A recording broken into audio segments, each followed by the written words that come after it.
Bismillahirrahmanirrahim. Assalamualaikum warahmatullahi wabarakatuh.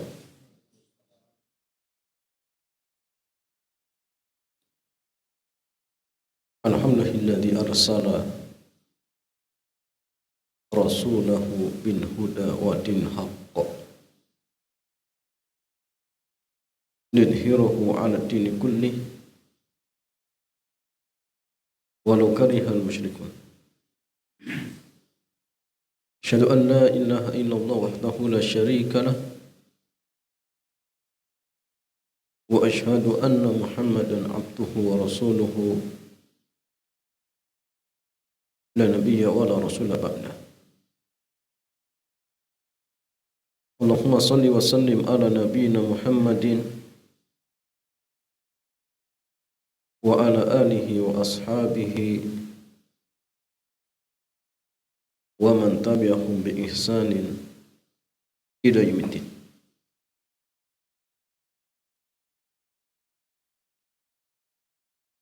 Ikhwan wa akhwati fillah, alhamdulillah di kesempatan malam hari ini Allah Subhanahu wa taala kembali mudahkan kita untuk melanjutkan dars kita pada kitab Al-Wajiz fi Fiqh Sunnati wal Kitabil Aziz.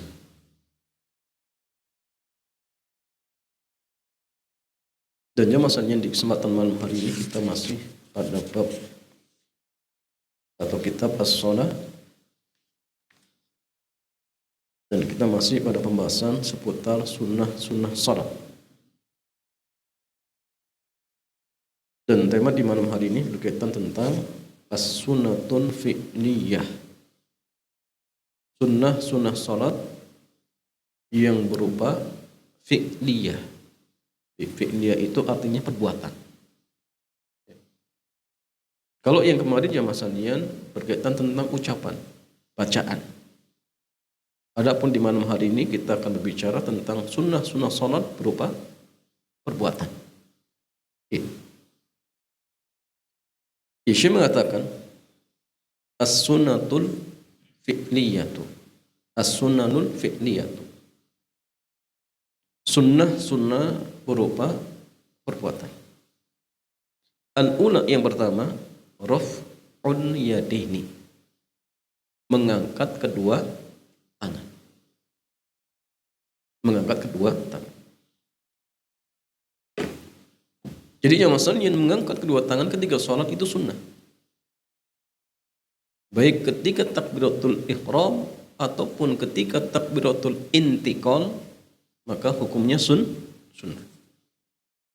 Dan sunnah sebagaimana yang pernah kita jelaskan, ketika ditinggalkan dengan sengaja, sholatnya tetap sah.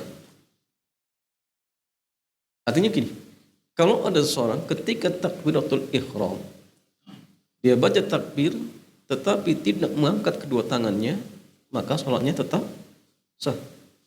Allahu Akbar, tangannya diam, maka sholat tetap sah. Karena takbiratul ihram yang rukun, maka ini maksudnya apa? Ucapannya Allahu Akbar. Adapun mengangkat kedua tangannya sunnah. Bukan wajib, apalagi rukun. Inda takbiratul ihram, ketika takbiratul ihram. Wa indar ruku' wa raf'i minhu, ketika hendak ruku dan bangkit darinya. Wa indal qiyam min at-tasyahhudil awwal, dan ketika bangkit dari tasyahud yang pertama. Jadi jamaah, mengangkat kedua tangan itu yang masyhur ada pada empat. Ada empat. Yang pertama ketika takbiratul ihram, yang kedua ketika turun ingin ruku, dan yang ketiga ketika bangkit dari ruku, dan yang keempat ketika bangkit dari tasyahud yang pertama. Ini sepakat. Dan nanti jamaah ada silang pendapat, apakah ketika setiap turun, setiap bangkit itu disunnahkan untuk mengangkat kedua tangannya, maka ini silang pendapat. Tapi yang 4 tadi sepakat. Ya, hukumnya apa? Sunnah. Ya. Dalilnya yang dari Ibnu Umar. Beliau mengatakan anna Rasulullah sallallahu alaihi wasallam kana yarfa'u yadayhi hadwa mankibai idza iftataha as-salat. Bahwasanya Rasulullah beliau mengangkat kedua tangannya sejajar dengan pundaknya. Idza iftataha as-salat, ketika membuka salat. Ini maksudnya ketika takbiratul ihram.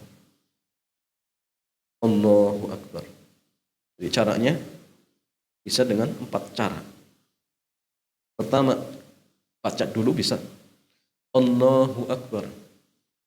Boleh. Atau angkat dulu. Allahu Akbar. Atau bareng. Allahu Akbar. Ya, afalnya 3 cara. Semua dibolehkan. Semua diperbolehkan. Nah, silakan mau pakai cara yang mana? Ya tidak masalah. Wa idza kabbara lirruku'. Dan apabila beliau bertakbir untuk ruku, maka beliau angkat tangannya. Allahu Akbar. Kemudian ruku. Wa idza rafa'a ra'sahu minar ruku'. Dan ketika beliau mengangkat kepalanya dari ruku', Sami Allahu liman hamidah. Maka Nabi pun mengangkat kedua tangannya.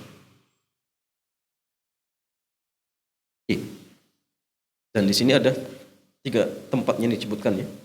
Ketika takbiratul ihram, ketika ingin ruku, ketika bangkit dari ruku. Ya. Wa an-Nafi'in, dari Nafi. Beliau mengatakan anna Ibnu Umar, bahwasanya Ibnu Umar kana idza dakhala fis salati kabbara wa rafa'a yadihi. Ketika beliau masuk untuk mengerjakan salat, beliau bertakbir dan mengangkat kedua tangannya. Wa idza raka'a rafa'a yadihi. Dan ketika bangkit dari ruku, beliau mengangkat kedua tangannya. Wa idza qala, ketika ruku beliau mengangkat kedua tangannya. Wa idza qala, dan ketika membaca Sami Allahu liman hamidah, rafa'a yadihi. Beliau pun mengangkat kedua tangannya. Wa idza qama min rak'ataini, dan ketika bangkit dari setelah mengerjakan 2 rakaat, ya tepatnya setelah tasyahud yang pertama. Rafa'a yadayhi wa rafa'a dzalika ila nabiyyillahi sallallahu alaihi wasallam. Ya. Maka beliau pun mengangkat kedua tangannya dan beliau memarfukan ya riwayat ini kepada Rasulullah sallallahu alaihi wasallam. Ya.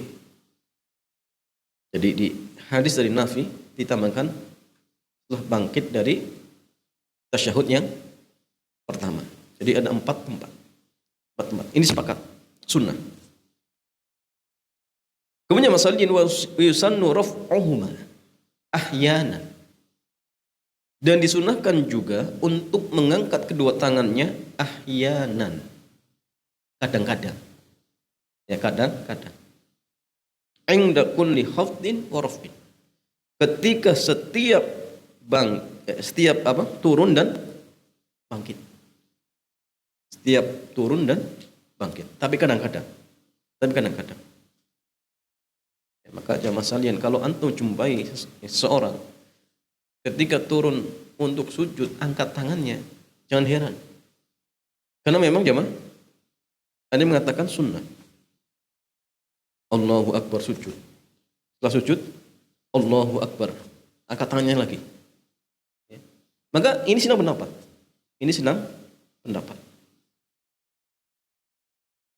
Hal ini masalah berdasarkan hadis dari Malik ibn Khuwairith. Beliau mengatakan annahu ra'an nabiyya, bahwasanya beliau mendengar Nabi, dapat melihat Nabi. Rafa'a yadayhi fi salatihi idza raka'a. Beliau mengangkat kedua tangannya di dalam salatnya ketika ruku, ketika bangkit dari ruku, wa idza sajada, ketika sujud. Wa idza rafa'a ra'sahu minas sujud, dan ketika bangkit dari sujud. Allahu Akbar sujud. Allahu Akbar, setelah bangkit dari sujud, angkat tangannya juga. Hatta yuhadhiya bihima furu'a udhunaihi, sampai sejajar dengan apa? Daun telinganya. Ini. Nah, jadi jamaah, ini hadisnya. Sebagian ulama menganggap hadis ini syadz. Syadz itu hadis yang diriwayatkan oleh rawi yang thiqah, tetapi riwayatnya menyelisihi rawi-rawi yang lebih thiqah, yang jumlahnya lebih banyak. Sehingga sebagian ada yang menganggap hadis ini lemah. Maka sebagian ulama yang menganggap hadis ini lemah, maka mereka mengatakan mengangkat tangan itu hanya di 4 tempat tadi. Hanya di 4 tempat tadi. Tapi kita tidak memungkiri ada sebagian ulama yang menjadikan hadis ini sebagai hujjah. Sehingga terkadang kita jumpai sebagian orang ketika turun sujud angkat tangannya, bangkit dari sujud angkat tangannya. Maka hujahnya hadis ini. Dan Syekh berpendapat boleh, tapi kadang-kadang. Iya. Ini yang pertama. Jadi mengangkat kedua tangan ya ketika apa? Takbiratul ihram, ketika ingin ruku, bangkit dari ruku, dan bangkit dari tasyahud yang pertama. Itulah kadang-kadang ketika ingin sujud dan bangkit dari sujud. Kemudian masalah ats-tsaniyah yang kedua. Di antara sunnah fi'liyah wad'ul yamin 'ala shimal fawqa sadri. Meletakkan tangan kanan di atas tangan yang kiri dan diletakkan di atas dada. Diletakkan di atas dada. Ya. Jadi masalahnya setelah kita mengangkat kedua tangannya, Allahu Akbar, maka sunnah letakkan tangan kanan di atas tangan kiri. Bagaimana caranya jemaah? Jawabannya ya, ada sekitar 3 atau 4 cara. Yang pertama, diletakkan telapak tangan yang kanan di atas punggung telapak tangan yang kiri, kemudian persendian dan pergelangan. Ini gini. Ini kena dengan ini. Kena pergelangannya, kena lengannya. Ini.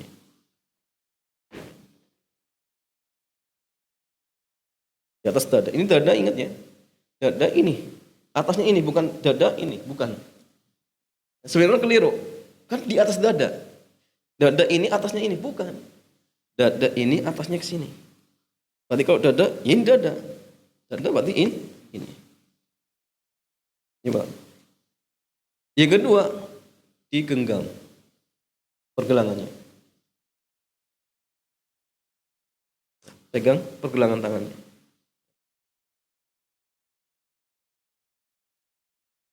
Yang ketiga, letakkan di pergelangan, di lengan tangan. Ini. Sebagian orang ada yang berhujjah dengan seperti ini. Tapi ini keliru. Ya, keliru. Keliru memahami hadis. Tapi yang saya masalahnya tadi 3 ya. Ini. 1, 2, 3. Ini sahih insyaallah masalahnya. Kemudian diletakkan di atas dada. Di dada atasnya. Tetapi masalahnya ikhwan wa akhwati fillah, terkait meletakkan tangan di atas dada, terjadi silang pendapat di kalangan para ulama. Permasalahannya jemaah, ya, kembali kepada hadis yang menjelaskan tentang Nabi meletakkan tangannya di atas dada. Apakah hadis tersebut sahih atau lemah? Itu masalahnya. Sebagian ulama yang menganggap hadis itu hasan atau bahkan mungkin sahih atau kama qala, seperti Syekh Albani rahimahullahu taala, beliau mengatakan bahwasannya ya sunnah untuk meletakkan tangan di atas dada. Dan ini riwayat dari apa? Dari Mursal Taus. Taus ini masih seorang tabi'in. Di tabi'in ini muridnya sahabat. Sehingga seorang tabi'in tidak mungkin meriwayatkan hadis langsung dari Nabi. Harus melalui siapa? Sahabat. Hadis tentang meletakkan tangan di atas dada itu riwayat dari Tawus. Yang jadi masalah jamaah, Tawus langsung meriwayatkan hadis tersebut dari Nabi. Dari Rasulullah. Berarti ada masalah. Masalahnya di mana jamaah? Ada rawi di atasnya yang dihilangkan. Maka hadis ini disebut mursal. Ya. Menghilangkan satu rawi yang di atasnya. Maka di sini sidang pendapat. Yang dihilangkan oleh Tawus itu apakah seorang sahabat atau seorang tabi'in? Kalau jamaah yang dihilangkan seorang sahabat, jelas ini sahabat, maka jelas ini riwayatnya apa? Sahih. Walaupun secara lafadz mursal, tetapi apa? Secara hukum ini nyambung. Atau mungkin bisa dikatakan mauquf ya, mauquf ya lafdhan wa marfu'un hukman. Tapi masalahnya kalau yang dihilangkan adalah seorang tabi'in. Maka seorang tabi'in itu jamaah butuh dicek apakah dia seorang yang thiqah atau tidak. Kalau sahabat semuanya thiqah, semuanya adil. Sampai pun sahabat itu majhul, sepakat ini sahih. Tapi kalau tabi'in gak ada jaminan. Gak ada jaminan jamaah. Sehingga sebagian ulama ada yang menganggap hadis ini lemah. Karena ini mursal. Yaitu mursalnya siapa? Tawus. Sehingga mereka mengatakan hadis meletakkan tangan di atas dada derajatnya lemah. Terus bagaimana jemaah? Ya, kata mereka, hukum asalnya ya boleh-boleh saja. Meletakkan tangan di atas dada boleh. Di atas pusar boleh. Di bawah pusar boleh. Tidak masalah. Mana yang kuat jemaah? Pendapat yang kuat wallahu ta'ala a'lam, wallahu ta'ala a'lam adalah pendapat yang mengatakan hadis itu mursal, lemah, sehingga dibolehkan untuk meletakkan tangan di atas dada boleh, letakkan di atas pusar boleh, di bawah pusar diperbolehkan. Tidak masalah. Tidak masalah. Ustaz, praktek yang amannya sebaiknya seperti apa jemaah? Ya, kalau saran anak ini jemaah, kalau kita hidup di tengah-tengah masyarakat, kebanyakan mereka meletakkan tangan di atas pusar. Kalau ada yang meletakkan di atas dada dianggap apa? Aliran menyimpang. Maka jamaah, antum nggak perlu cari aneh-aneh. Kenapa? Karena meletakkan tangan di atas pusar pun tidak masalah, boleh. Karena sebagian orang kadang-kadang sudah mencirikan kelompok tertentu dengan apa? Gaya sholatnya. Oh, sholatnya yang di atas dada itu Wahabi itu. Ini masalah jemaah. Padahal ya ini babnya fikih. Babnya fikih. Tapi kadang orang awam seperti itu. Ya, karena kadang-kadang cap seperti ini sumbernya dari apa? Tokoh masyarakatnya. Jadi masalah. Sampai-sampai apa? Khutbah pun dicirikan. Pokoknya kalau khutbahnya ya, apa jemaah? Innal hamdalillah. Plus di akhirnya apa? Apa jemaah? Ya. Kullu bid'atin. Itu sudah itu. Ya, nanti besok-besok ingat ya, jangan dipanggil khutbah lagi. Ada jemaah satu masjid itu khotibnya dilarang khutbah gara-gara apa? Pas khutbah bawakan tadi mukadimahnya. Innal hamdalillahi nahmadu wa itu Wahabi. Ini kan keliru jamaahnya. Padahal itu mukadimahnya Nabi. Mukadimah yang selalu dibaca oleh Rasulullah SAW kemudian dijadikan cap untuk melabeli kelompok yang menyimpang. Ini jamaahnya jelas ini lancang ya. Suatu yang tidak beradab dengan Rasulullah SAW. Nah, sehingga artinya gini, kalau memang di masyarakat kita kok menganggap tadi ya, meletakkan di atas tangan, di atas dada dianggap cap seperti itu ya, antum cari amannya ya Pak. Karena semua dibolehkan. Yang penting ini jangan yang aneh-aneh. Meletakkan di atas dadanya gini. Ini yang keliru. Terus sebagian orang gini, hujahnya apa? Ini sholat lagi perang, yang senjata. Senjata sekarang nggak ada, tapi caranya masih boleh. Nah, ini keliru zaman. Ada lagi yang aneh-aneh, diputer. Mereka juga punya hujah. Hujahnya apa? Sunnah mendahulukan yang kanan sebelum yang kiri. Maka mereka berusaha untuk menerapkan. Ya, tetapi memang tidak benar-benar berani zaman. Mereka gini, Allah, biar yang seolah-olah turun pertama kanan, ini kanan. Tapi nggak berani gini, nggak berani, putar. Allah, kanan dulu zaman. Tapi gini, ini juga akal-akalan. Akal-akalan. Itu hujan seperti itu, akal-akalan. Biar seolah-olah yang turun pertama tangan kanan. Ini keliru. Jadi tidak perlu yang aneh-aneh. Ya, tidak perlu yang aneh-aneh seperti itu. Oke. Ya jemaah sekalian, dalilnya dari Sahal bin Sa'ad. Kalau beliau mengatakan kana an-nasu yu'maruna an yada'a ar-rajulu al-yada al-yumna ala dira'ihi al-yusra fi shalah. Dahulu orang-orang diperintahkan untuk meletakkan seseorang tangan kanannya di atas pergelangan di atas lengan tangannya yang kiri ketika sholat.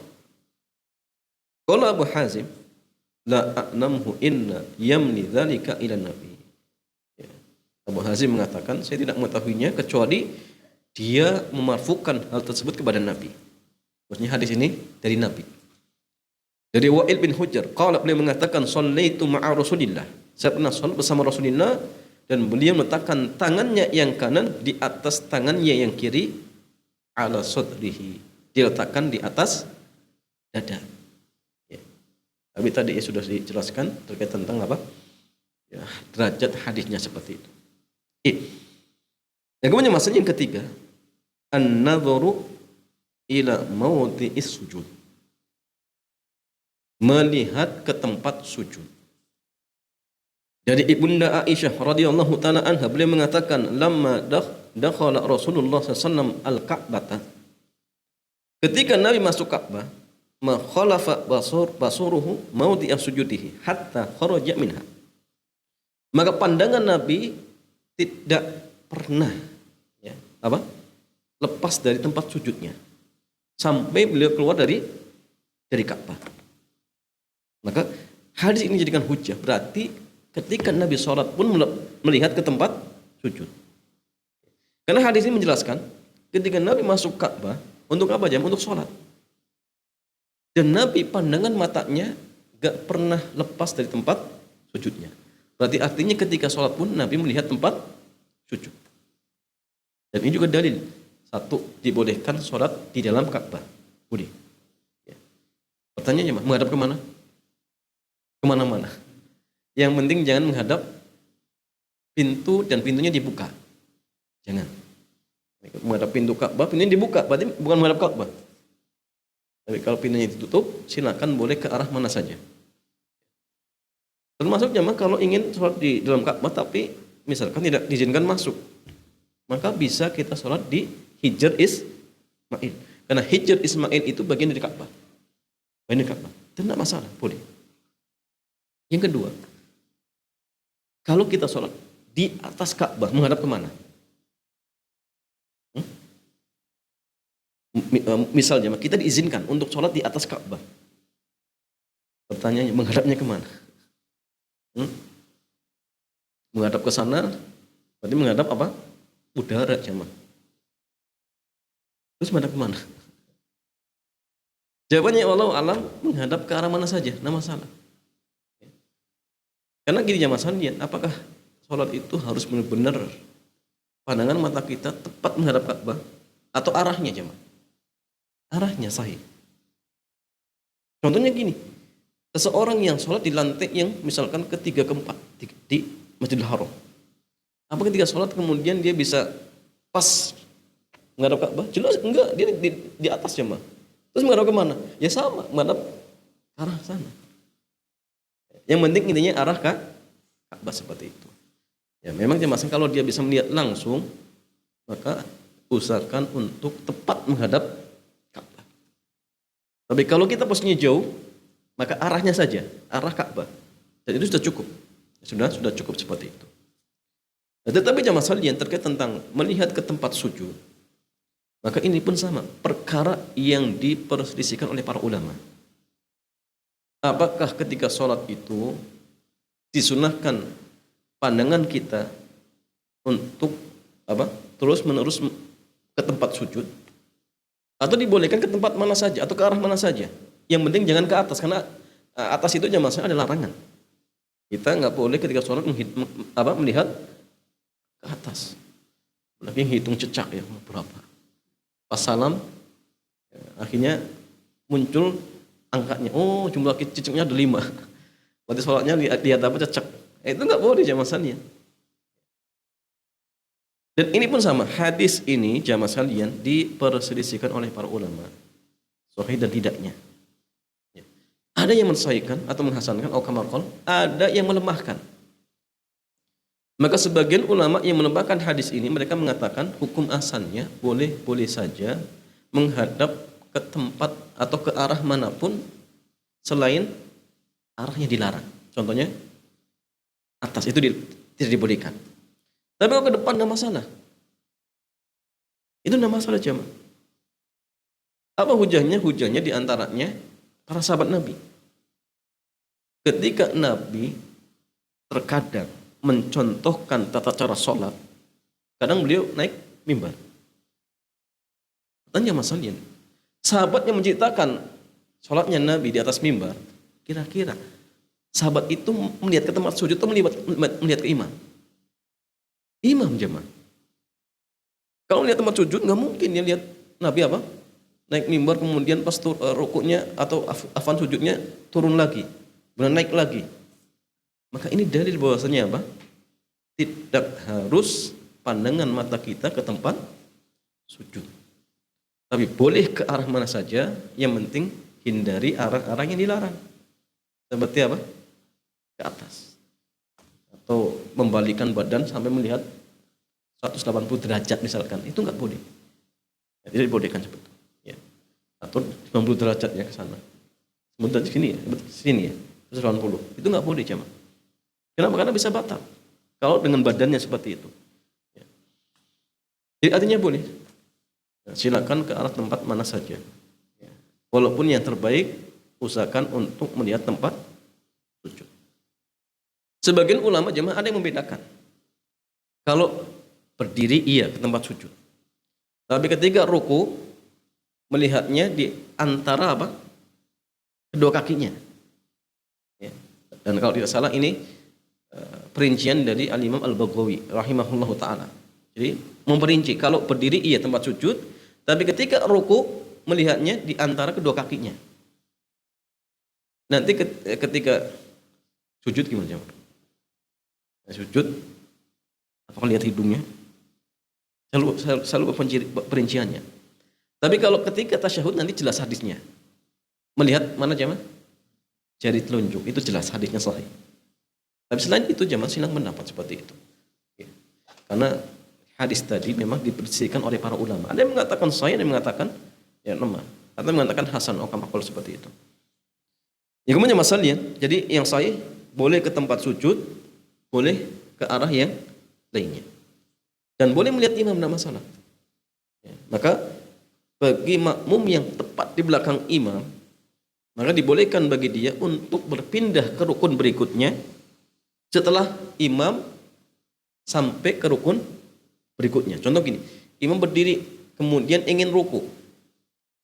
Kalau misalkan di belakang imam dia tahu imam sudah sampai ruku, maka sunnah baginya untuk segera bergerak. Walaupun misal ada imam yang baca intiqalnya ketika sudah ruku. Dia belum baca. Tapi dia sudah lihat, boleh bergerak langsung. Boleh, tidak masalah. Ya. Tapi bagi yang makmum yang tidak melihat, maka patokannya apa? Takbir intiqal. Kalau sudah Allahu Akbar, maka silakan berpindah. Kalau belum jangan.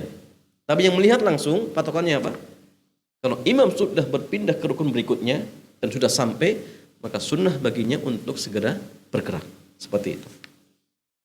Nah, sehingga di sini pun dalil bahwasanya makmum boleh melihat imam, bukan ke tempat sujud seperti itu. Kemudian yang keempatnya masalian an yaf'ala fi ruku'ihi ma tadammanathu hadhihi al-ahadits min al-hay'at. Yang keempat disunahkan untuk melakukan ketika rukuknya perkara-perkara yang dijelaskan dalam hadis berikut. Ya, dalam hadis-hadis berikut. Dari Ibunda Aisyah radhiyallahu taala anha qalat, beliau mengatakan kana Rasulullah sallallahu alaihi wasallam idza raka'a lam yushhis ra'sahu wa lam yusawwibhu walakin baina dzalika. Dahulu Rasulullah ketika ruku beliau tidak menegakkan kepalanya dan tidak menundukkan kepalanya, tetapi beliau melakukan di antara keduanya. Artinya apa? Kepalanya lurus dengan apa? Punggungnya. Bukan gini, bukan gini, tapi lurus. Ini pertama. Jadi ketika rukunya masalian, kepala diusahakan lurus dengan punggung. Bahkan kalau diletakkan air itu tidak tumpah seperti itu, lurus. Maka ingat, jangan terlalu nunduk, jangan terlalu bahasa kita ya Pak, dongak gitu ya. Jangan seperti itu, tapi lurus.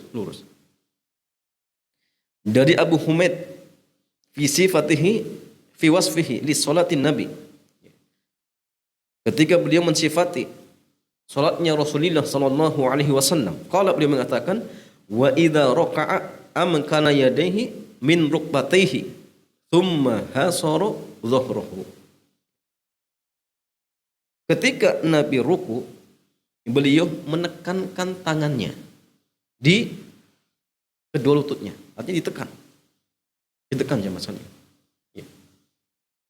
Kemudian meluruskan punggungnya, lurus di punggung, kaki ditekankan, tangan ditekankan, cengkram, pegang lututnya, bukan betis. Ingat, bukan betis tetapi lutut, seperti itu.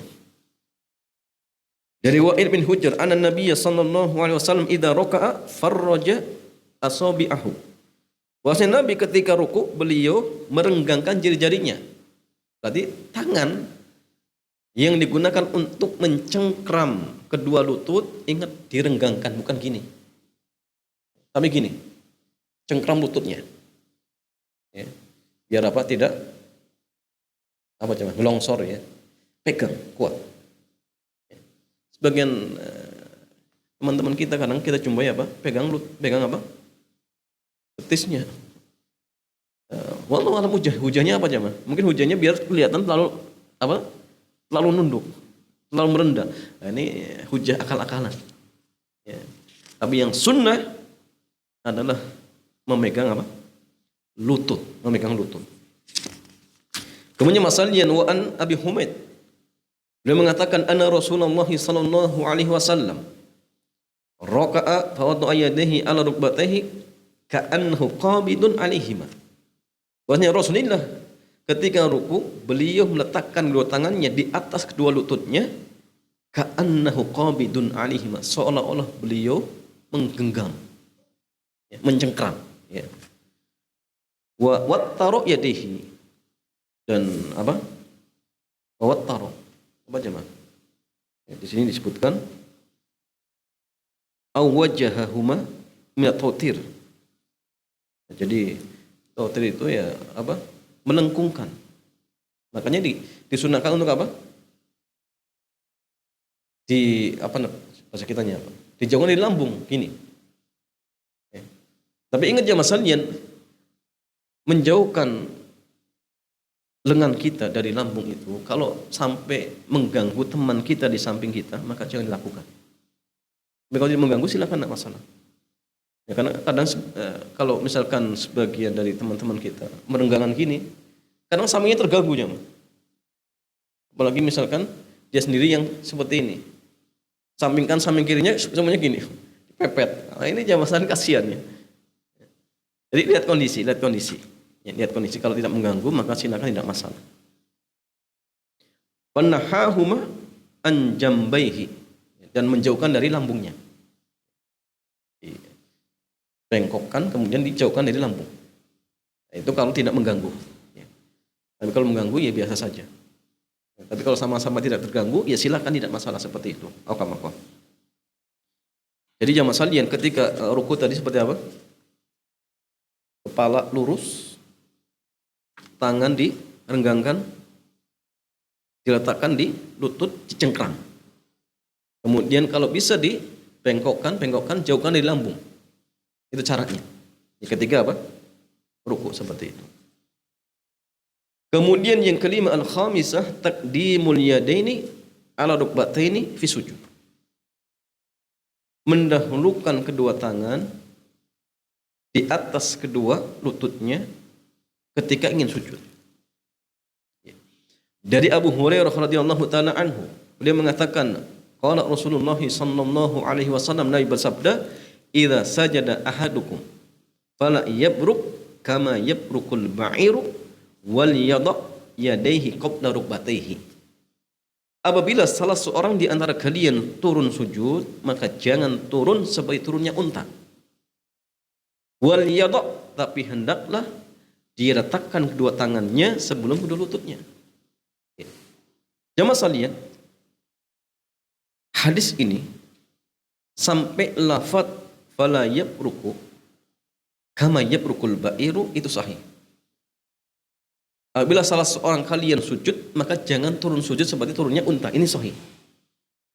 Tetapi wal yada' yadayhi qabla rukbatayhi, dan hendaklah dia letakkan kedua tangannya sebelum kedua lututnya. Maka yang tepat ini adalah ucapan Abu Hurairah. Kalau dalam bahasa hadis dikatakan apa? Mudraj. Tambahan rawi dimasukkan dalam hadis. Namanya mudraj. Ya. Berarti contoh hadis tentang apa? Memanjangkan apa namanya? Tahjil. Ketika berwudu maka boleh silakan panjangkan apa?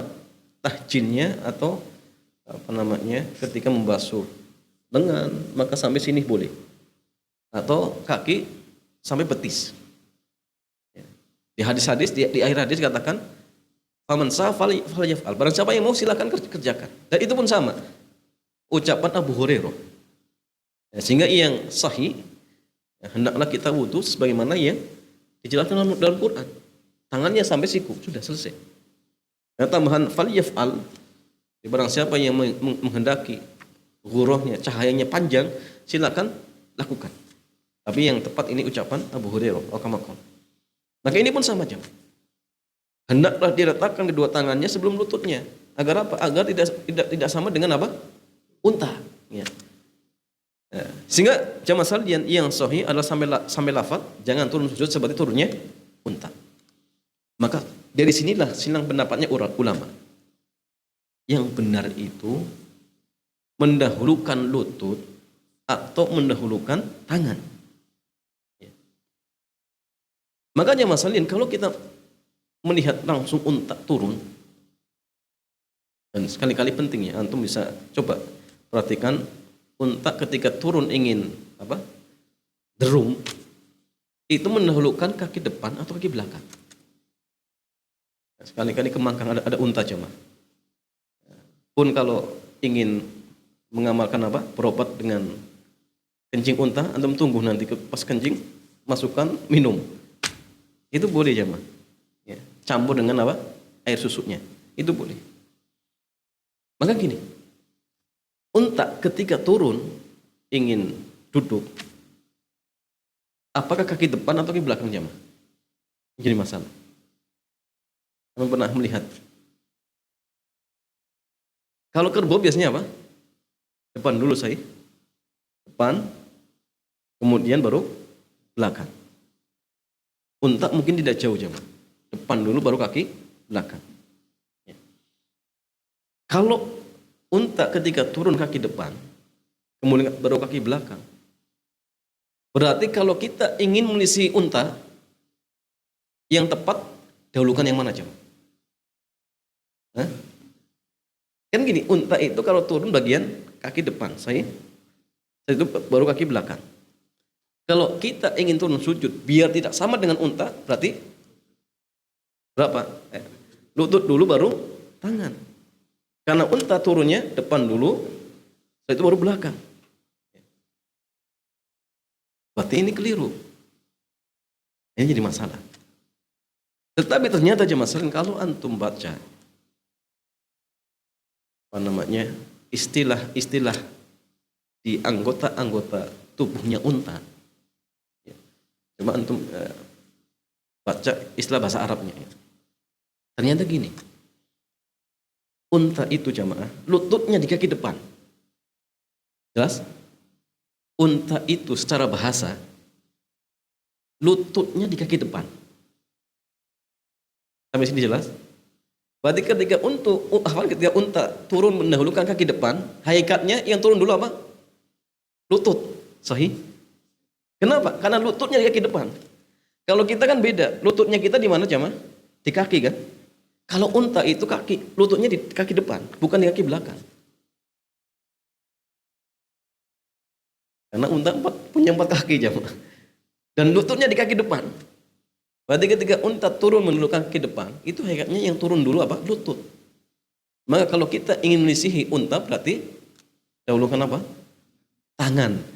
Maka tambahan dari lafaz Abu Hurairah itu sudah tepat. Wal yadayhi qabla rukbatayhi. Ini sahih. Tambahan dari Abu Hurairah tapi sudah tepat. Ini menjelaskan hadis. Tetapi jangan dibantah lagi oleh para ulama.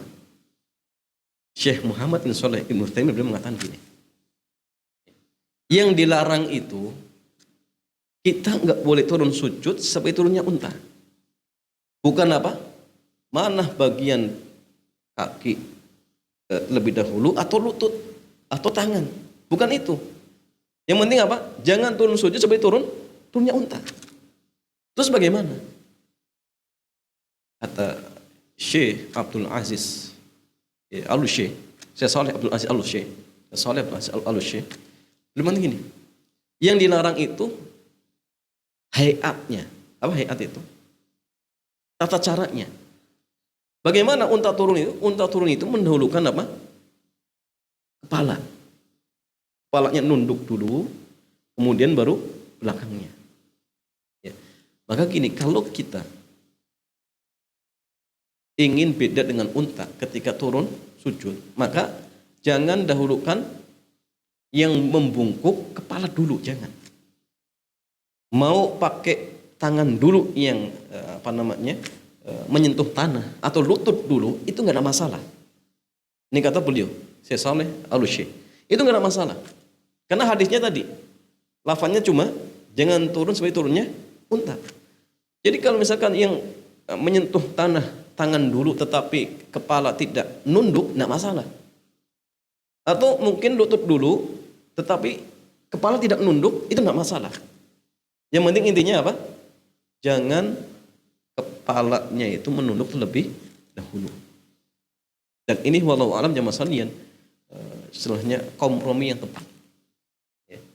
Jadi yang dilarang itu bukan masalah mendahulukan tangan dulu atau lutut lebih dahulu. Mau lutut dulu boleh, mau tangan dulu boleh. Yang penting intinya kepalanya jangan nunduk.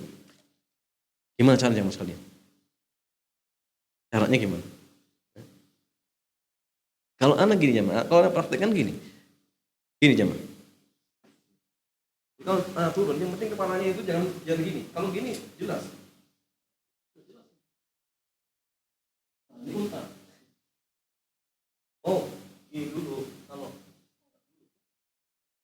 Mau tangan dulu, mau kaki dulu nggak masalah.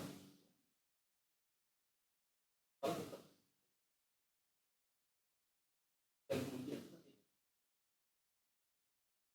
kalau tuh, yang penting ini mau lutut dulu, kepala masih di atas. Atau mau tangan dulu nggak masalah.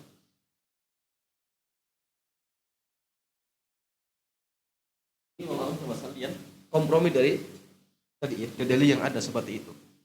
Kenapa? Karena ini larang itu bukan masalah mendahulukan lututnya atau mendahulukan tangannya, tetapi caranya. Ya, mau kaki dulu ataupun tangan dulu, ketika kepalanya tidak nunduk terlebih dahulu, maka tidak masalah, boleh. Ini yang tepat. Ini penjelasan yang lebih tepat dan sesuai dengan dalil, seperti itu jemaah. Kemudian masalah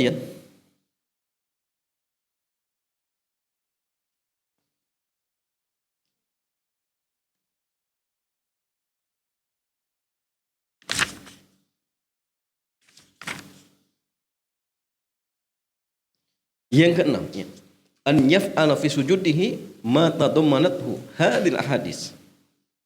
Yang keenam, disunnahkan melakukan ketika sujudnya beberapa perkara yang disebutkan dalam hadis-hadis berikut. Dari Abu Humaid, biwasfihi salatan Nabi SAW, ketika beliau mensifati salatnya Rasulullah, beliau mengatakan, fa idza sajada wada'a yadayhi ghairu muftarishin wala qabidahuma. Ketika beliau sujud, maka beliau meletakkan kedua tangannya dengan tidak menghamparkan. Ini nggak boleh gini jemaah.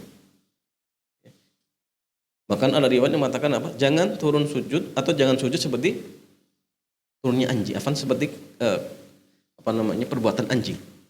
Nggak boleh gini. Tapi diangkat.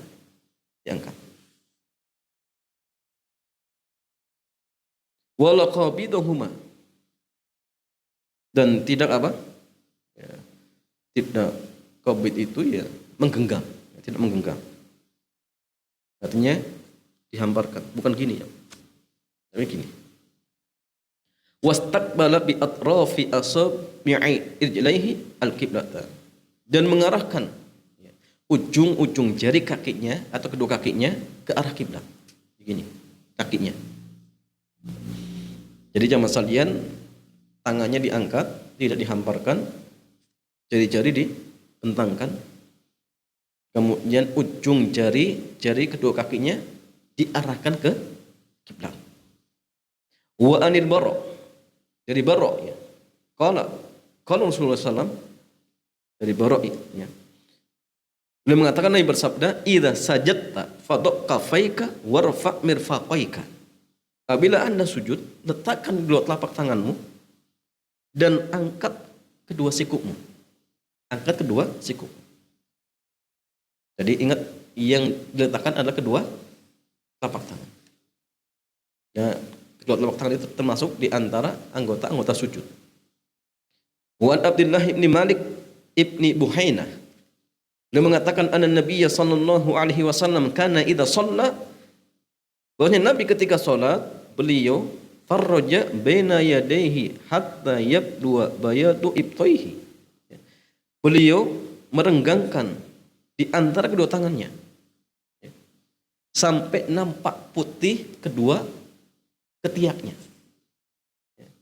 Kelihatan. Dia mengatakan, ini ada kemungkinan kenapa kelihatan ketiaknya yang putih Nabi. Yang pertama, kemungkinan ketiak Nabi itu sedikit, jarang-jarang, sehingga dari kejauhan yang kelihatan cuma kulitnya. Yang kedua kemungkinannya ketiak Nabi dicabut ya, atau dicukur ya. Tapi sunahnya memang dicabut, sehingga ketika itu tidak ada ketiaknya seperti itu. Sehingga diangkat ya. Bukan kemudian ditempelkan. Tapi ingat jamaah sekalian, ini pun sunnah berlaku untuk siapa? Untuk siapa jamaah? Untuk imam dan munfarid. Ingat, untuk imam dan munfarid. Kalau makmum gimana? Makmum jamaah sekalian nggak boleh. Kalau makmum diginiin jamaah sekalian, gimana jadinya jamaah? Semua seperti ini, sapi seperti ini, akan renggang jamaah, dan itu mendolimi. Jadi kalau makmum itu, maka harus sesuaikan. Dan imam pun sama. Kalau imam cuma dua orang misalkan, karena dia berdempetan, itu pun susah jamaah. Kecuali kalau dia mau geser ya, itu perkaranya beda. Jadi artinya gini, kalau dia imam, artinya sholatnya sendirian, atau dia sholat sendirian, silakan amalkan. Tapi kalau misalkan kita sholat menjadi makmum, maka ingat, ada larangan, tidak boleh kita mengganggu. Kalau semua seperti ini kemudian ya, yang di sampingnya terganggu, maka ini tidak dibolehkan. Jangan gara-gara ingin mengamalkan sunnah tetapi sampai menyakiti orang lain, itu nggak boleh. Nah, sehingga menerapkannya pun harus lihat seperti itu. Ya. Tidak, oh yang penting kan sunnah. Ya, tapi jamaah kalau kemudian akan mengganggu orang, akhirnya orang tidak khusyuk misalkan sholatnya, ini kan jadi masalah akhirnya. Nah, sehingga penting ya, menerapkan sunnah pun harus lihat kondisinya jamaah, situasi dan kondisinya, itu penting. Bagaimana masalah ya? Dari Ibunda Aisyah beliau mengatakan, faqattu Rasulullah SAW, saya pernah kehilangan Rasulullah SAW, wa kana ma'i ala firashi, yang sebelumnya beliau bersama saya di ranjang. Ya. Fawajadtuhu sajidan rasan akibai, maka saya dapatkan beliau senang sujud dan menempelkan kedua tumitnya, mustaqbilan bi atrafi asabihi al-qiblah, dan mengarahkan ujung-ujung jari kedua kakinya ke arah kiblat. Ya. Jadi tumit ditempelkan. Ya. Cuma ini pun sama, silang pendapat. Ada yang mengatakan ya, tumit itu tidak ditempelkan, tapi direnggangkan. Ya. Jadi gini, ada yang mengatakan ditempelkan. Dan mereka juga sama mengatakan hadis ini dikatakan syad. Tapi ala kulli hal jamaah sekalian, kalau misalkan ingin menempelkan pun boleh, ingin direnggangkan pun boleh, nah masalah. Ya tidak masalah seperti itu. Kemudian masalah dari Wa'il bin Hujr ya. Beliau mengatakan ataitul Madinah, saya pernah datang ke Madinah, fakultu, maka saya katakan, sungguh saya akan melihat salatnya Rasulullah. Fadzakara ba'dul hadis, maka ia pun menyebutkan sebagian hadis, wa qala, dan dia mengatakan thumma hawa, kemudian beliau turun sujud. Ya. Beliau turun kemudian sujud. Fasara ra'suhu baina kaffaihi, maka posisi kepalanya itu di antara kedua telapak tangannya. Ya. Jadi gini, ketika orang sujud jamaah sekalian, maka telapak tangan itu ada dua cara. Boleh sejajar dengan apa? Dada, pundak. Boleh dengan apa? Telinga. Nah masalah boleh. Sama ketika mengangkat. Nah ketika orang sujud boleh, jamaah ketika sujud kemudian letakkan sejajar dengan pundak atau sejajar dengan telinga, boleh nama masalah seperti itu. Bagaimana masalah dari Wa'il bin Hujr, beliau mengatakan anna Nabiyya sallallahu alaihi wasallam kana idza sajada dhamma asabi'ahu, bahwasanya Nabi ketika sujud beliau menempelkan jari-jarinya gini. Beda ketika ruku direnggangkan, sujud ditempelkan, diarahkan ke kiblat. Beda juga ketika takbiratul ihram, jarinya apa? Tidak renggang, tidak nempel. Ini. Allahu Akbar. Tapi ketika sujud tempel. Ya, tempelkan. Wa anil Bara' qala, ia mengatakan dahulu Rasulullah ketika sujud beliau meletakkan kedua tangannya di tanah dan menghadapkan kedua telapak tangannya dan jari-jarinya ke arah kiblat. Ini. Jarinya ke arah kiblat. Lurus. Ya. Kemudian masalah yang ketujuh, an yakuna julusuhu baina sajdataini al hayatin lati tatumanat hal ahadisul atiyah.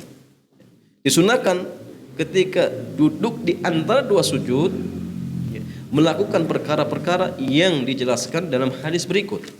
Dari Ibunda Aisyah beliau mengatakan kana yafrisu rijlahul yusra wa yansibu rijlahul yumna. Dari Ibunda Aisyah, Nabi duduk ya di atas kakinya yang kiri dan menegakkan kakinya yang kanan. Maksudnya apa? Duduk iftiros.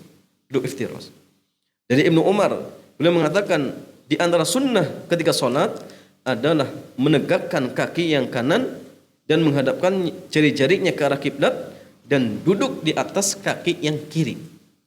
Apa namanya ya, Mas? Duduk iftiros. Dari Tawus, beliau mengatakan qulna li Ibnu Abbas, saya pernah bertanya kepada Ibnu Abbas tentang ik'at. Al-qadamaini ya, duduk di atas kedua kakinya. Ya. Faqala, maka ia mengatakan hiya sunnah, itu sunnah. Faqulna lahu inna lanarahu jafa'an birrajuli. Ya. Kami mengatakan kepadanya, sungguhnya kami melihat orang-orang itu melihat jafa, artinya ya okamakol, isinya apa ya sama? Jafa itu ya kayak ini seolah-olah mungkin asing atau seolah-olah aneh seperti itu, okamakol. Pokoknya jafa seperti itu. Maka dia mengatakan, Ibnu Abbas mengatakan, bal hiya sunnatun nabiyika. Tapi itu sunnah nabimu. Ya. Tapi ingat, iqa yang sunnah itu hanya ketika duduk di antara dua sujud. Ya. Dan iqa yang dibolehkan itu iqa duduk di apa? Atas kedua tumit. Karena iqa ada yang haram dan ada yang dibolehkan. Yang haram itu duduknya di mana? Di lantai. Kedua kaki ditegakkan. Itu haram. Jelas? Kalau yang sunnah duduknya di atas kedua tumit. Itu sunnah. Ya, gini ya masalahnya. Kita yang sunnah itu gini. Ini boleh. Yang boleh itu gini. Ini tegakkan. Ini lantai itu nggak boleh. Malah sulit. Kalau yang sunnah gini. Dan itu ketika duduk di antara dua, bukan ketika tasyahud yang pertama, bukan. Karena sebenarnya kadang-kadang dijumpai duduk iqa ketika tasyahud yang pertama, itu keliru. Karena tasyahud pertama itu dulunya apa? Iftiros, bukan iqa. Iqa itu hanya duduk di antara dua sujud seperti itu. Begitu pula bukan ketika duduk istirahat, bukan. Dan sampai kemudian ketika duduk istirahat duduknya iqa, itu keliru. Itu keliru. Kemudian masalah yang ke-8, alla yanhat minas sujud hatta yastawiya jalisan. Jangan bangkit dari sujud kecuali setelah duduk. Maksudnya apa? Istirahat. Dari Abu Kilabah, ia mengatakan ahbarona Malik ibn Huwairits, telah mengabarkan kepada kami Malik ibn Huwairits al-Laythi, bahwasanya ia pernah melihat Nabi salat fa idza kana fi witrin, ketika posisinya apa? Di rakaat yang ganjil. Min salatihi wa lam yanhad hatta yastawiya qa'idan. Maka beliau tidak bangkit kecuali setelah duduk tegap. Dan ini duduk istirahat. Duduk istirahat. Jadi rakaat pertama, rakaat ketiga. Jelas? Ya. Tetapi yang masalah yang terkait tentang duduk istirahat itu, apakah sunnah secara mutlak atau sunnah ketika dibutuhkan saja? Syekh Muhammad bin Shalih Ibnu Utsaimin beliau mengatakan duduk istirahat itu sunnah ketika dibutuhkan. Artinya kalau tidak butuh nggak sunnah. Apa dalilnya aja masalahnya? Dalilnya gini, Nabi itu melakukan duduk istirahat ketika usianya sudah mulai sepuh, badannya mulai gemuk, bangkitnya agak kesulitan, maka beliau duduk istirahat. Tapi ketika di usia-usia yang dalam artian masih muda, masih kuat, beliau tidak melakukan. Sehingga beliau menyimpulkan duduk istirahat itu sunnah lil hajah, ketika dibutuhkan. Ketika dibutuhkan. Artinya kalau tidak butuh, nggak sunnah. Dan ini pendapat yang kuat. Jadi artinya masalahnya, kalau antum butuh silakan. Contoh capek. Dari rakaat yang pertama langsung bangkit, capek, silakan duduk istirahat. Silakan duduk istirahat. Ya. Dan ini punya masalahnya sunnah bagi siapa? Bagi siapa jemaah? Bagi imam dan orang yang sholat sendirian. Jelas? Itu sunnah. Kalau makmum jemaah sekalian, makmum yang sunnah mengikuti imam. Jelas? Yang sunnah mengikuti imam. Contoh gini. Imamnya sudah didapati berdiri. Sudah berdiri. Apa kemudian makmum boleh duduk istirahat? Boleh tidak jemaah? Yang tepat tidak, tapi langsung berdiri. Langsung berdiri. Jadi tidak boleh kemudian berhujah. Itu kan sunnah. Imam sudah berdiri, kemudian dia mengerjakan duduk istirahat sendiri. Ini keliru jemaah. Jangankan duduk istirahat yang statusnya tadi, ya silang pendapat. Ada yang mengatakan sunnah ketika dibutuhkan, ada yang mengatakan sunnah secara mutlak. Minimalnya sunnah. Ketika imam lupa jamaah sekalian, tidak tasyahud yang pertama. Imam lupa, tidak tasyahud yang pertama. Sudah berdiri rakaat yang ketiga. Sudah baca Al-Fatihah. Misalkan. Apa kemudian boleh bagi makmum untuk melakukan tasyahud yang pertama dengan hujah? Ini wajib. Boleh tidak jamaah? Tahiyatulillah, salawat thayyibat. Yang sudah berdiri. Boleh tidak jamaah? Enggak. Tetapi apa? Segera ikut imam. Bahkan nggak boleh kemudian apa? Subhanallah. Enggak, kalau sudah diingatkan enggak tidak kembali imam tersebut, maka makmum wajib berdiri. Apalagi yang sunnah, imam sudah berdiri, kemudian dia malah duduk istirahat. Imam sudah berdiri jamaah. Dia duduk istirahat dengan hujah ini sunnah. Wah, ini keliru. Kenapa? Yang wajib saja ketika imam sudah dijumpai tegak berdiri, disuruh segera ikut. Jangan kemudian beralasan ini kan wajib. Imamnya lupa. Kemudian dia melakukan tasyahud sendirian. Nggak boleh. Langsung berdiri. Ya, sehingga ya Mas tadi ya, menerapkan tasyahud dulu istirahat itu yang tepat tadi. Kalau imamnya sudah dijumpai berdiri langsung, maka jangan istirahat, sudah. Ikuti imam. Ikuti imam. Ya, kecuali gini, imamnya duduk istirahat dan lama. Misalkan, kita mau berdiri kan nggak mungkin. Imamnya lagi duduk, ya sudah kalau seperti itu ikut. Tapi kalau kemudian imamnya duduk istirahat sendiri, kemudian berdiri, Allahu Akbar, dan mau baru bangkit dari sujud, maka langsung berdiri. Karena gini, ketika imam ataupun munfarid ingin duduk istirahat, ketika bangkit dari sujud, diam nyaman. Duduk. Nah. Takbirnya nanti ketika bangkit. Allahu Akbar. Bukan gini, ketika bangkit dari sujudnya, Allahu Akbar duduk. Jangan. Bayangkan kalau dia apa?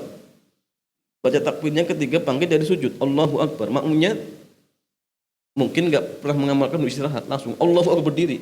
Oh, ini masalah jamaah. Jadi kalau ingin duduk istirahat, maka baca takbirnya kapan? Setelah duduk istirahat. Jadi bangkit dulu, baru Allahu Akbar. Bagi makmum, ketika didapati imam sudah berdiri, jangan kemudian apa? Allahu Akbar duduk. Imam sudah berdiri jamaah. Jangan. Tapi segera langsung apa? Bangkit Allahu Akbar. Kenapa? Karena imam sudah berdiri. Innama ju'inan imamu liyu'tama bi. Jadi imam itu dijadikan untuk diikuti. Untuk diikuti. Ya, maka jangan berhujah, oh ini kan sunnah. Jangan karena sunnah. Yang wajib saja kalau imam sudah berdiri, disuruh ikut berdiri. Bukan kemudian dia mengerjakan tasyahud sendiri, jamaah. Tidak. Masih ingat ya, penerapannya harus tepat. Ya, karena sebagian kita itu ya karena tadi mungkin ya ilmu didapatkan sedikit ya. Yang penting oh ini kan istirahat sunnah, akhirnya diterapkan. Tahu duduk iqai itu disunahkan, diterapkan ketika tasyahud yang pertama, keliru. Ya. Sehingga penerapannya pun harus tepat. Ya. Dan harus dibangun di atas dasar ilmu itu penting. Ya, kemudian masalahnya yang ke-9, an ya'tamida 'alal ardi idza qama minar raq'ati. Bersandar ke tanah ketika bangkit ya apa? Dari apa? Satu rakaat. Dari Ayub dari Abu Kilabah beliau mengatakan ja'ana Malikul Ibnu Huwairis ya. Jadi Malik Ibnu Huwairis pernah mendatangi kami. Fasalla bina, maka ia salat bersama kami di masjid kami ini. Faqala, maka ia mengatakan inni la usolli bikum wa ma uridu salata walakin uridu an uriyakum kaifa ra'aitun nabiyya yusolli. Ya. Maka dia mengatakan saya sungguh ingin salat dengan kalian dan tidaklah aku ingin salat kecuali saya ingin memperlihatkan kepada kalian bagaimana yang saya lihat dengan salatnya Rasulullah. Qala Ayyub, maka Ayyub mengatakan faqultu li Abi Kilabah, saya bertanya kepada Abu Kilabah bagaimana ya salatnya dia. Qala ia mengatakan misla salati syekhina hadza, salatnya itu sama seperti salatnya guru kita ini. Maksudnya apa? Amr bin Salamah. Qala Ayyub mengatakan wa kana dzalika syekh ya. Dan syekh itu menyempurnakan takbir wa idza rafa'a ra'sahu, ketika mengangkat kepalanya dari sujud. Yang kedua, maka beliau duduk dan bersandar di tanah kemudian bangkit. Jadi bertumpu dengan tangan. Sebagian ada yang bertumpu dengan lutut. Dan ini juga silang pendapat. Ya, yang tepat cuma salin, boleh dengan apa? Dengan tangan, boleh dengan lutut. Ya. Ada hadis yang mengatakan ajn. Gini jamaah. Tapi hadis ajn pun dikritik. Syalbani mengatakan hadis itu diterima. Sehingga beliau mengatakan ajn itu sunnah. Menggenggam. Jadi ketika bangkit gini. Tapi ini hadisnya dikritik oleh para ulama. Ada yang mengatakan syad. Ya. sehingga mengatakan hadis lemah, okamakol. Tapi yang menganggap hadisnya diterima, maka mereka mengatakan sunnah. Ya. Tapi yang tepat jamaah sekalian boleh bersandar dengan tangan tanpa diajen atau boleh dengan lutut, silakan, tidak masalah. Ya. Kemudian yang terakhir 10. An yakuna julusu fit tasyahudaini ala ma jaa fi hadil ahadis, ya. Di antara sunnah fi'liyah an yakuna julusuhu, ya, duduknya ketika dua tasyahud seperti apa yang dijelaskan dalam hadis-hadis berikut. Dan Abu Humaid beliau mengatakan ketika mensifati salat Nabi, fa idza jalasa, ketika Nabi duduk di 2 rakaat, beliau duduk di atas kakinya yang kiri dan menegakkan yang kanan. Ini iftiros, ya. Ketika duduk di rakaat yang terakhir, beliau mengedepankan kakinya yang kiri, kemudian menegakkan kaki yang kanan dan duduk di atas lantai. Ini duduk tawaruk. Dan tawaruk itu jemaah ada 3 cara. Ada 3 cara. Dari Ibnu Umar, beliau mengatakan bahwasanya Rasulullah SAW ketika duduk sholat, beliau meletakkan kedua telapak tangannya yang kanan di atas pahanya yang kanan, kemudian menggenggam jari-jarinya seluruhnya dan berisyarat dengan jari telunjuk, ya, dan meletakkan telapak tangannya yang kiri di atas pahanya yang kiri, di atas pahanya yang kiri. Ya. Nah, jadi masalahnya ketika tasyahud yang pertama duduknya iftiras. Ketika tasyahud yang terakhir duduknya apa? Tawarruk. Ketika tasyahudnya cuma sekali, maka di sini sedang pendapat. Seperti contohnya subuh. Jadi subuh itu jamaah sekalian duduknya iftiras apa tawarruk? Ya. Maka di sini jamaah ada sekitar 5 pendapat jamaah. Ya. Kalau madhabnya Al-Imam Abu Hanifah, beliau mengatakan, atau madhab Abu Hanifah mengatakan, semua duduk ketika sholat iftiras. Jadi mau sholat isya, tahajud yang pertama apa? Iftiras, tahajud yang terakhir juga iftiras. Itu madhab Abu Hanifah. Kalau madhab Maliki beda. Mereka mengatakan semua duduk itu tawarruk. Mau sholatnya subuh tawarruk, mau sholatnya apa? Isya, tasyahud yang pertama tawarruk, tasyahud yang terakhir apa? Tawarruk. Kemudian madhab Syafi'i, ya, mereka mengatakan kalau tasyahudnya ada 2. Pertama iftiras, kedua tawarruk. Tapi kalau tasyahud cuma 1, tawarruk. Seperti subuh tawarruk. Madhab Ahmad bin Hanbal kebalikannya. Kalau tasyahudnya 2 sama. Pertama iftiras, kedua tawarruk. Tapi kalau 1 tasyahud, tasyahudnya apa? Apa jemaah duduknya? Iftiras. Ini madhab Ahmad bin Hanbal. Ada pendapatnya Al-Imam Ibnu Jarir at-Tabari. Beliau mengatakan semua boleh. Mau iftiras boleh, mau tawarruk boleh. Alasannya semua dicontohkan oleh Nabi. Ya. Boleh silakan. Yang penting jangan duduk di atas kepala. Dan mana yang kuat coba? Yang kuat 2 pendapat. Madhabnya Al-Imam Syafi'i atau Al-Imam Ahmad. Itu kuat jemaah. Cuma yang menguatkan madhab Syafi'i. Tapi kalau kita lihat dohir jemaah, maka madhab Ahmad lebih kuat. Kalau tasyahudnya cuma sekali, maka duduknya apa? Iftiras. Dan ini dohir hadisnya seperti itu. Ya, dohir hadis seperti itu. Tapi jemaah ini fikih. Ini fikih. Artinya kalau misalkan antum pilih tawarruk boleh, iftiras boleh. Tapi gini, kalau antum hidup atau berada di lingkungan yang mereka semuanya tawarruk ketika subuh misalkan, maka ahsan jemaah. Antum ikut tawarruk. Itu ahsan. Ya, biar tidak beda dengan mereka. Ya, karena kadang gini jemaah sekalian, yang dalam artian kita sudah benar saja dicari-cari kesalahannya. Ya, maka sesuatu yang dalam artian kita longgar, ini boleh. Maka jangan kemudian kita cari yang aneh. Artinya kalau memang dalam hal ini ada pilihan dan semua dibolehkan, antum praktekkan sesuatu yang tidak mesti masyarakat.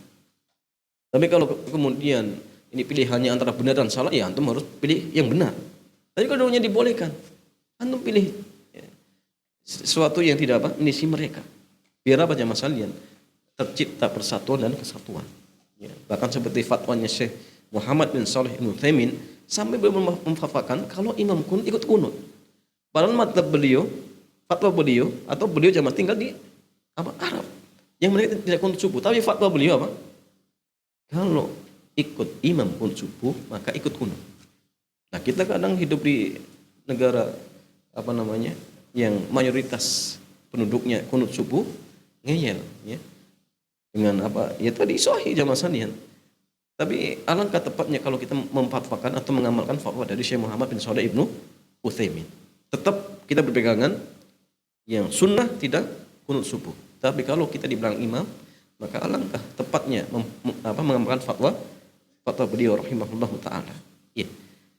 Nah, sehingga jamaah sekalian ketika apa namanya tasyahud yang pertama atau yang kedua, kalau tasyahud yang pertama iftiros, yang kedua tawarruk. Tapi kalau tasyahudnya sama satu kali, ini ada sidang pendapat. Ada sidang pendapat. Ya. Adapun yang masalahnya terkait tentang tata caranya, ini saya praktekkan sebentar biar antum ya, bingung. Kalau iftiros gini aja masalah.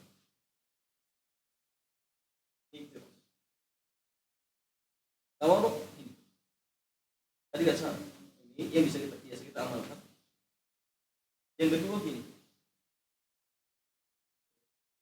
Yang ketiga boleh gini. Tapi ini dianggap pokoknya banyak diselisih oleh para ulama. Tapi ini juga sama. Yang masuk ini. Ataupun bagaimana tangannya? Tangannya gini.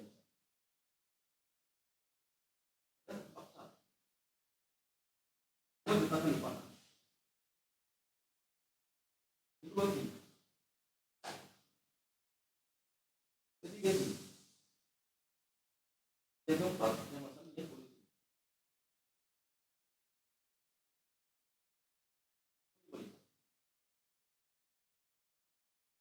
Tangannya bagaimana? Boleh seperti ini.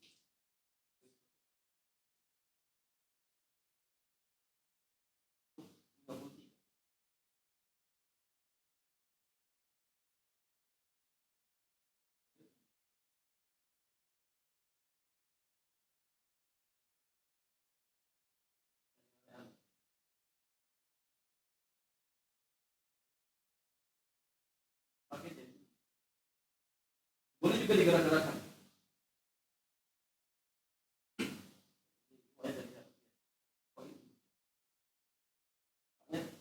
Jadi dia berputar.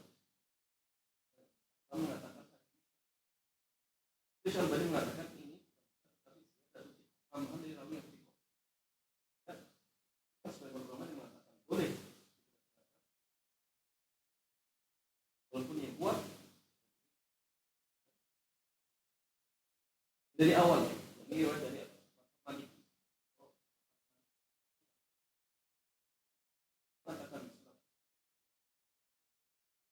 Mengatakan akan kemudian turun seperti mata. Ada mengatakan di gerakannya ketika lafaz Allah saja.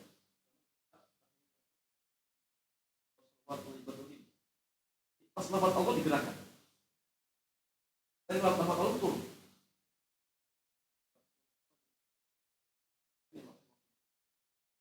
Allah Malik itu kuat.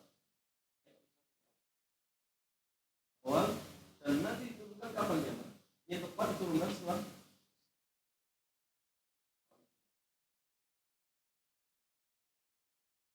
kenapa?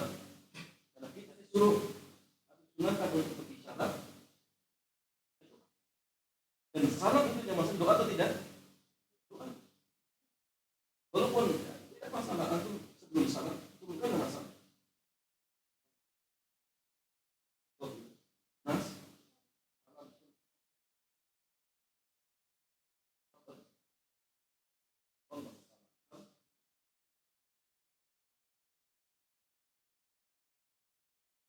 demikian yang masalahnya. Selanjutnya kita buka tanya jawab. Dipersilakan.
Baru rakaat pertama. Nah. Nah. Ya jemaah sekalian, ketika makmum masuk di rakaat yang kedua, imamnya disunahkan untuk mengangkat tangan. Karena itu karena itu rakaat yang kedua setelah tasyahud. Jelas? Terus makmum yang tadi masbuk, sunnah tidak jemaah? Sunnah sama. Kenapa? Dia jadi makmum. Nah, maka makmum itu punya kewajiban untuk ikuti imam seperti itu. Jadi tetap ketika misalkan dia masuk di rakaat yang kedua, karena hakikatnya dia makmum itu ngikut imam. Maka imam ketika mengangkat kedua tangannya, maka berarti dia ikut. Dia ikutnya kenapa? Karena ikut imam. Ikut imam. Pertanyaannya, ketika kemudian di rakaat yang ketiga, apakah bagi makmum disunahkan untuk mengangkat tangannya? Karena buat dia itu rakaat yang kedua. Jelas? Sunnah tidak jemaah? Kalau imamnya jelas rakaat yang ketiga, ya kan? Buat makmum tadi kan rakaat yang kedua. Apa ketika bangkit tersebut kemudian disunahkan untuk mengangkat tangan? Sunnah tidak jemaah? Imamnya tidak mengangkat tangan. Karena memang rakaat yang ketiga. Tapi bagi makmumnya baru rakaat yang kedua. Apakah bagi dia, hak dia, sunnah untuk mengangkat kedua tangannya? Nah tidak jemaah. Jawabannya tadi, disunahkannya mengangkat kedua tangan itu setelah rakaat yang kedua atau setelah tasyahud awal. Mana jemaah? Hadisnya tadi kembali ke sini jemaah, ke pertama.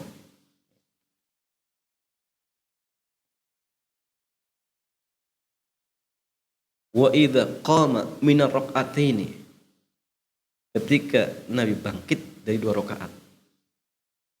Dari dua rakaat. Ini umum tidak jemaah? Umum tidak? Umum sahih. Wallahu a'lam jemaah. Kalau kita lihat dohir hadisnya, bagi makmum boleh nama masalah. Kenapa? Karena buat makmum itu rakaat yang kedua. Adapun yang pertama dia angkat tangan karena ikut imam. Ya. Hak dia adalah setelah rakaat yang kedua. Maka ketika rakaat yang kedua buat dia rakaat kedua, maka silakan tidak masalah. Oh kama qala. Ya. Wallahu a'lam, boleh. Ya. Makanya gini jemaah sekalian, ketika ada seseorang imamnya melakukan sujud sahwi. Imam melakukan sujud sahwi. Dan dia masbuk. Ternyata imam sujud sahwi sebelum salam. Baik? Ya. Dan dia menjumpai lupanya imam. Misal contoh imam lupanya di rakaat yang ketiga. Dia masuk di rakaat yang ketiga. Kemudian pas rakaat yang keempat, imam sujud sahwi sebelum salam. Pertanyaannya, apakah kemudian makmum disunahkan untuk sujud sahwi? Nah tidak jemaah. Ketika imam sujud sahwi dia ikut sahih, kan ikut imam. Tapi nanti ketika menyempurnakan sujud sahwi lagi tidak jemaah. Sujud sahwi lagi tidak jemaah. Ketika imam sujud sahwi jelas dia ikut sujud sahwi. Salam kemudian dia bangkit untuk menyempurnakan rakaat yang tertinggal. Tapi nanti di akhir apakah sujud sahwi lagi? Jawabannya sujud sahwi lagi. Kenapa? Karena sujud sahwi itu di akhir sholat, bukan di tengah-tengah sholat. Adapun untuk imam ya jelas itu sujud sahwinya dia karena di akhir sholat. Adapun makmum tadi yang masbuk, kenapa dia sujud sahwi? Karena ikut dengan imam. Hak dia, kewajiban dia nanti di akhir. Jadi ketika menyempurnakan nanti sebelum salam sujud sahwi lagi dan itu kewajiban dia. Ya, atau hal yang disyariatkan buat dia nanti di akhir sholat, bukan di tengah-tengah. Nggak ada susah di tengah-tengah sholat. Nggak ada jemaah. Adapun buat makmum yang masuk tadi karena dia ikut imam. Berarti nanti setelah menyempurnakan sujud sahwi lagi seperti itu. Wallahu ta'ala a'lam. Assalamualaikum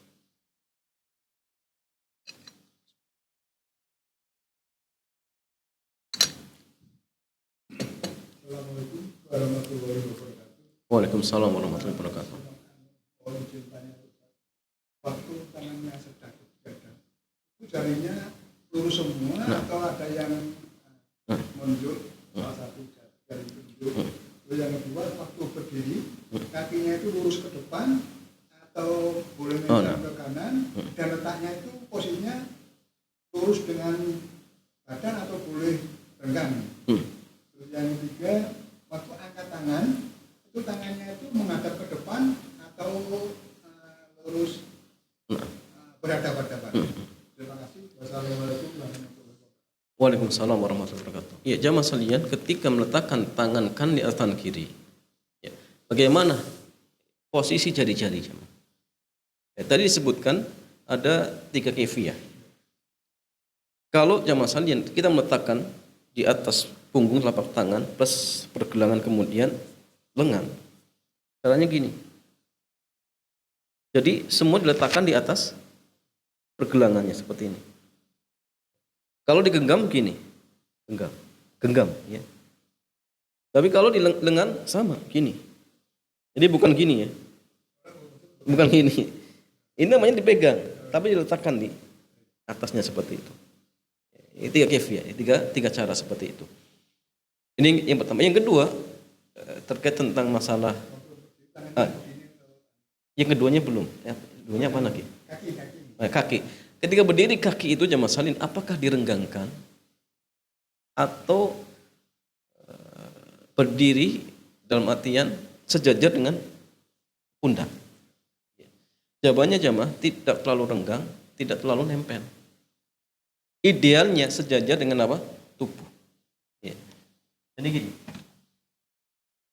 Kita berdiri. Dari posisi yang membuat kita khusyuk. Ini jamaah tak khusyuk. Ada satu yang kiri karena sudah ditempel sampingnya, ini nggak nyaman.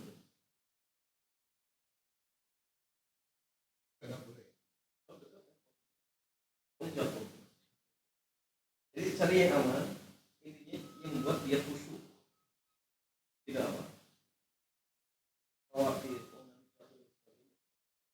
Tapi kalau tenggang yang ini mendolimi,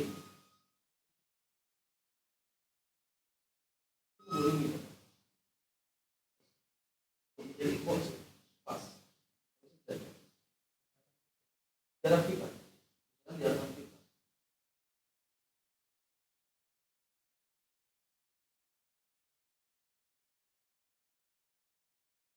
Jangan terlalu nempel.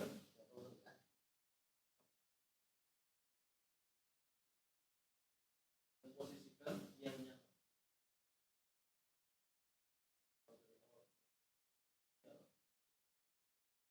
Kalau misalkan kita maju di tempat yang pertama sampai besarkan, atau bisa mundur.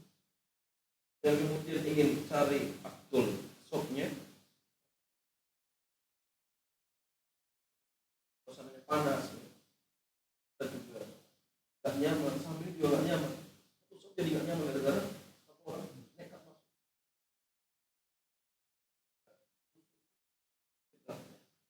Sampai zaman selanjutnya kalau kita lapar makan dulu, dia apa? Sebagian orang kadang nggak peduli. Kita sholat kemudian bau badannya misalkan, sehingga akhirnya dia terganggu dan tetangganya terganggu. Ini masalah. Jadi posisikan dengan posisi yang nyaman, tidak mengganggu tetangganya dan tidak membuat dirinya mungkin khawatir jatuh dan sebagainya seperti itu. Yang kedua, bagaimana posisi tangan ketika mengangkat mengangkat takbir? Jawabannya gini jamaah, tidak ada kewajiban harus benar-benar kiblat seperti ini, tidak ada. Ya. Tetapi angkat saja secara normal. Secara normal. Maka gini, kalau orang ngangkat tangannya secara normal itu sudah benar. Sebagian orang itu harus gini. Akhirnya apa? Kadang mendolimi sampingnya, ya, sampai nyikut. Gak harus gini, gak harus jamaah. Intinya apa? Angkat saja secara normal. Sudah sejajar. Dan gak perlu kemudian harus diukur seperti ini. Tapi pun jangan seperti ini. Ya, ini juga tidak benar ya. Tapi angkat saja normal ya, ke arah kiblat, tapi nggak harus kemudian sejajar harus gini, enggak. Ya, biasa saja seperti itu. Ya. Allahu Akbar, Allahu Akbar, tidak masalah. Ya, diperbolehkan. Ya. Nggak harus kemudian benar-benar diukur tepat, nggak perlu. Pokoknya normal saja gitu, normal saja. Jangan memperberat diri seperti itu. Wallahu ta'ala alam. Kadang ditambah kalau berdoa tangannya gimana? Kalau berdoa bagaimana tangannya? Ya, doa itu jamaah ada 3. Ada ibtihal, ada jadi gini. Ada ibtihal. Ibtihal itu gini, doa dengan gini. Seperti contohnya doa apa? Istisqa. Ya. Ada, saya lupa istilahnya, tapi ada yang mangkas sedada. Dan ini ada banyak kaifiyah. Boleh seperti ini, boleh direnggangkan sedikit. Ya. Sebagian ulama ada yang mengatakan boleh juga begini. Boleh, nggak masalah. Ya. Ada juga doa seperti ini, seperti khotib. Ya. Saya lupa namanya, irsal atau apa jemaah. Ada ibtihal, ada irsal, satunya lagi saya lupa. Tapi tadi caranya tadi, ada yang di atas dada, sejajar dengan dada, ada yang seperti ini, seperti khotib. Ada yang tadi, kalau nggak salah ibtihal, wakamakol, seperti ketika sholat istisqa, boleh diangkat setinggi-tingginya, kemudian dibalikan, itu boleh, nggak masalah. Katanya yang menolak bala, itu ada yang begini. Iya, ini seperti ini. Itu boleh. Itu ada contohnya seperti tadi, ingin turun hujan, biar apa? Hujan segera turun. Seperti itu. Itu maksudnya ibtihal mungkin, doa apa namanya ketika ya musibah tadi, apa musibah paceklik dan sebagainya. Harapannya ketika dia merubah, itu kondisinya kan dirubah oleh Allah. Atau dalam artian agar diturunkan hujan seperti itu. Ya. Maka ketika sholat istisqa itu, di antara hal yang disunahkan membalik pakaian. Nah itu bahasa kitanya tafaul, rasa optimis agar Allah segera merubah kondisi kita seperti itu. Wallahu ta'ala a'lam. Ya.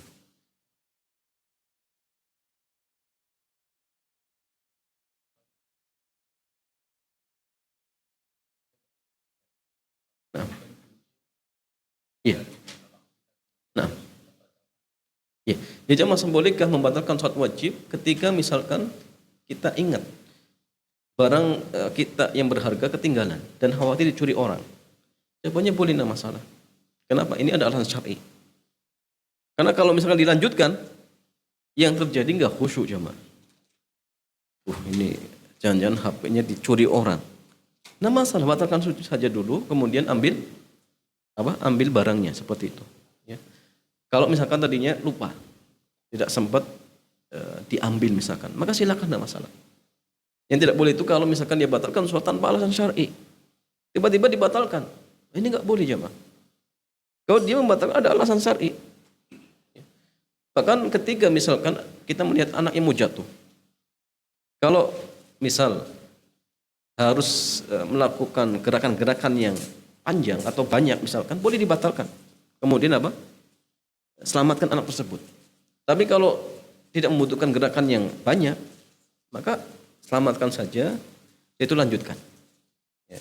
Sehingga ini menunjukkan kalau memang dibutuhkan gerakan yang sangat panjang dan ini memang ada hajat, maka diperbolehkan untuk membatalkan, tidak masalah. Dan tadi yang menyelamatkan harta juga hajat. Bagaimana menyelamatkan nyawa, itu juga hajat seperti itu. Maka dibolehkan seperti itu. Wallahu ta'ala a'lam.